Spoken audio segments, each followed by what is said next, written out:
అందరికీ నమస్కారం. ముక్కోటి ఏకాదశి రోజున ఉత్తర ద్వారం దర్శనం వెనుక అసలు కథ. వైకుంఠ ఏకాదశి రోజు ఉత్తర ద్వారం గుండానే దర్శనం ఎందుకు చేసుకోవాలో తెలిపే ఈ పురాణ కథను తెలుసుకుందాం. వీడియో చూసే ముందు ఒక లైక్ చేసి ఓం నమో వెంకటేశాయ అని కామెంట్ చేయండి. మీరు ఇచ్చే ఈ చిన్న లైక్ నా ఛానల్ గ్రోత్కి ఎంతో సహాయపడుతుంది. ఇక కథలోకి వెళదాం. ఒకసారి శ్రీ మహావిష్ణువు పాలసముద్రంలో శేషతల్పం మీద యోగనిద్రలో ఉన్న సమయంలో శ్రీహరి యొక్క చెవిలో మలినాల నుంచి 2 రాక్షసులు ఆవిర్భవించారు. ఇద్దరికిద్దరు భారీ శరీరాలు కలిగి ఉన్నారు. వారిలో పెద్దవారి పేరు మాధుడు, రెండోవాని పేరు కైంఠవుడు. నీటిలోనే పుట్టి నీటిలోనే పెరుగుతూ ఉన్న ఆ సోదరులు సముద్రమంతా కలియ తిరిగేవారు. ఎదుగుతున్న కొద్దీ వారికి ఎన్నెన్నో సందేహాలు కలిగి వచ్చేవి. ఈ సముద్రానికి ఏది ఆధారం? అసలు ఈ నీళ్లు ఎలా పుట్టాయి? ఇవి సరే, మనం ఎలా పుట్టాము? మనకి మూలం ఏది? ఇలా ఆలోచించారు. సాక్షాత్తు శ్రీ మహావిష్ణువు నుండి ఆవిర్భవించడం వల్ల వారికి విశేషమైన శక్తులు వచ్చాయి. ఈ మధుకైంఠములు అనంత జలరాశిలో సంచరిస్తున్న సమయంలో పద్మాసనంపై కూర్చున్న బ్రహ్మదేవుడి కనిపించాడు. అప్పుడు వారి మనసులో ఒక ఆలోచన పుట్టింది. బ్రహ్మదేవుడికి తమతో యుద్ధానికి రమ్మని పిలిచారు. ఓయి, నీవు యుద్ధంలో మమ్మల్ని ఎదిరించు, లేదంటే ఈ కమలాన్ని విడిచిపెట్టి వేరే ప్రదేశానికి వెళ్ళిపో. బలహీనుడైతే ఈ పవిత్రమైన ఆసనంపై నీకు అర్హత లేదు. అది కేవలం అజేయులకే సొంతం అవ్వాలి కాబట్టి మాతో యుద్ధం చేయలేకపోతే నీ పద్మాసనం విడిచిపెట్టి ఎక్కడికైనా వెళ్ళిపో అన్నారు. బ్రహ్మగారికి ఏం చెయ్యాలో తెలియక శ్రీ మహావిష్ణువును ప్రార్థిస్తారు.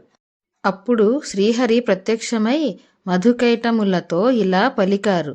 మీరు నా నుంచే ఆవిర్భవించారు కాబట్టి ఈ రాక్షసత్వాన్ని వదిలి ఏ వరం కావాలో కోరుకోండి, ప్రసాదిస్తాను అని పలకగా అందుకు ఆ రాక్షసులు ఇద్దరూ నవ్వి, నువ్వా మాకు వరాలు ఇచ్చేది?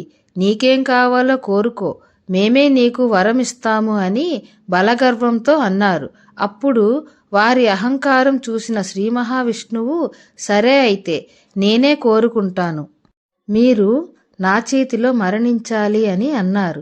దానితో ఆ ఇరువురి రాక్షసులకు గర్వభంగం జరుగుతుంది.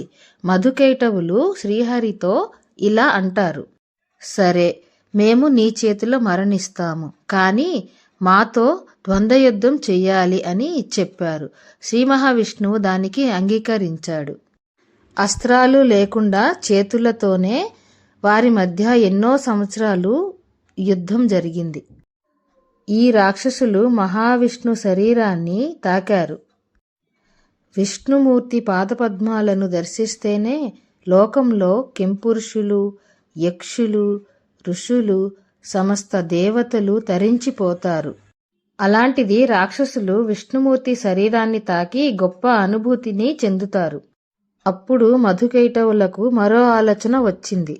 శరీరాన్ని తాకితేనే ఇంత ఉంటే ఎల్లవేళలా వైకుంఠంలో ఉంటే కావాల్సింది ఏముంది అనుకొని విష్ణుమూర్తితో మాకు ఒకే ఒక వరం కావాలి, మమ్మల్ని వైకుంఠ లోకానికి తీసుకొని వెళ్ళండి, ఎప్పుడూ మేము మీతో పాటే ఉండే వరాన్ని ప్రసాదించండి అని శ్రీహరిని ప్రార్థిస్తారు.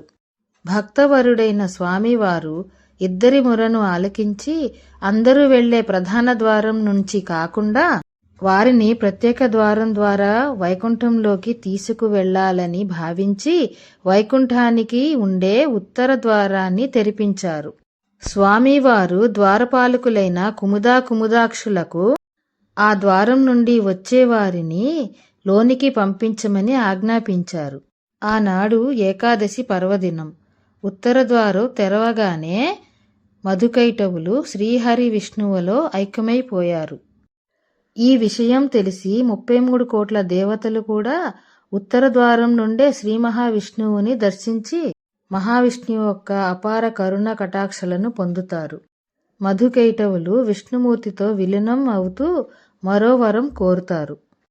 ఏ భక్తులైతే మిమ్మల్ని స్మరిస్తూ నీ ఆలయానికి వచ్చి ఉత్తర ద్వారం గుండా నిన్ను దర్శించుకొని ఏకాదశి వ్రతాన్ని ఆచరిస్తారో వారికి వైకుంఠ ప్రాప్తి కలిగేలా ఆశీర్వదించమని కోరారు.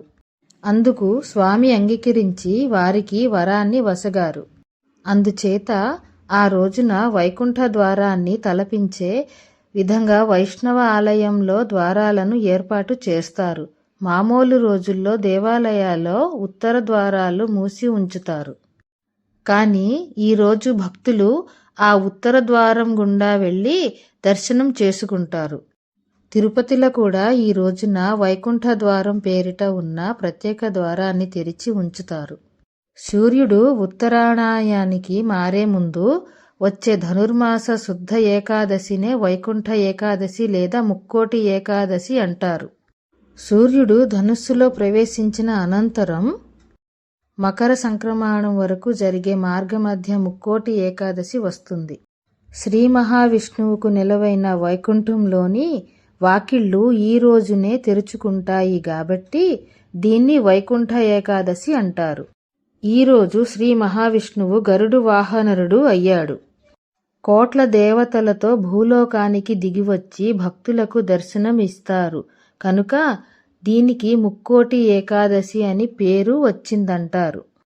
ఈ ఒక్క ఏకాదశి 3 కోట్ల ఏకాదశులతో సమానమైన పవిత్రతను సంతరించుకున్నందువల్ల దీన్ని ముక్కోటి ఏకాదశి అంటారని కూడా చెబుతారు. దక్షిణాయనంలో చనిపోయిన పుణ్యాత్ములకు ఈ రోజునే స్వర్గంలోకి ప్రవేశించే అవకాశం కల్పిస్తారు కాబట్టి స్వర్గద్వార ఏకాదశి అని అంటారు. అత్యంత పవిత్రమైన తిథి ఈ ఏకాదశి. మేరు పర్వతమంతా పాపాన్ని కూడా ప్రక్షాళన చేయగల ప్రభావం కలిగినది ఏకాదశి వ్రతం. ఏకాదశి నాడు చేసే పూజలు, జపతపాదులు, స్నానం, దానం ఇలా ఏ ఒక్క పుణ్యకార్యమైన అఖండ ఫలితాన్ని ఇస్తుంది. శ్రీ మహావిష్ణువుకు అత్యంత ప్రీతిపాత్రమైనది కాబట్టి ఏకాదశిని హరివాసరం అని కూడా అంటారు. కోటి పుణ్యాలకు సాటి ఒక్క ముక్కోటి ఏకాదశి ప్రతి సంవత్సరం పుష్యమాసంలో వచ్చే శుక్లపక్ష ఏకాదశినే వైకుంఠ ఏకాదశి అని ముక్కోటి ఏకాదశి అని పిలుస్తారు. ఒకసారి పాండవాగ్రజుడైన ధర్మరాజు శ్రీకృష్ణుడిని ముక్కోటి ఏకాదశి గొప్పతనం గురించి వివరించమని అడగగా దానికి శ్రీకృష్ణుడు ధర్మరాజుతో ఇలా చెప్పటం ప్రారంభించాడు. పాండవాగ్రజ, ముక్కోటి ఏకాదశి వ్రతాన్ని ఎవరైతే భక్తి శ్రద్ధలతో ఆచరిస్తారో అలాంటి వారికి అశ్వమేధ యాగం చేసినంత ఫలితం కలుగుతుంది. 100 యజ్ఞాలు చేసినంత పుణ్యం, 100 గోవులను దానం చేసినంత ఫలితం దక్కుతుంది. అంతేకాదు మోక్షాన్ని ప్రసాదిస్తుంది, వైకుంఠవాసాన్ని కలిగిస్తుంది. ఈ ఒక్క ఏకాదశి రోజు ఉపవాసం ఉంటే అన్ని ఏకాదశులకు ఉపవాసం ఉన్న ఫలితం దక్కుతుంది. అంతేకాదు ఈ ఒక్క ఏకాదశి 3 కోట్ల ఏకాదశితో సమానం అని సాక్షాత్తు శ్రీకృష్ణ భగవానుడే చెప్పాడట. ఈ కథ విన్నంతనే అశ్వమేధ యోగం చేసినంత పుణ్యంతో పాటు సకల పాపాలు పోతాయి, ఐశ్వర్యం సిద్ధిస్తుంది. చూశారు కదండి. ఈ వీడియో మీకు నచ్చినట్టయితే నా ఛానల్కి సపోర్ట్ చేయండి. Thank you for watching.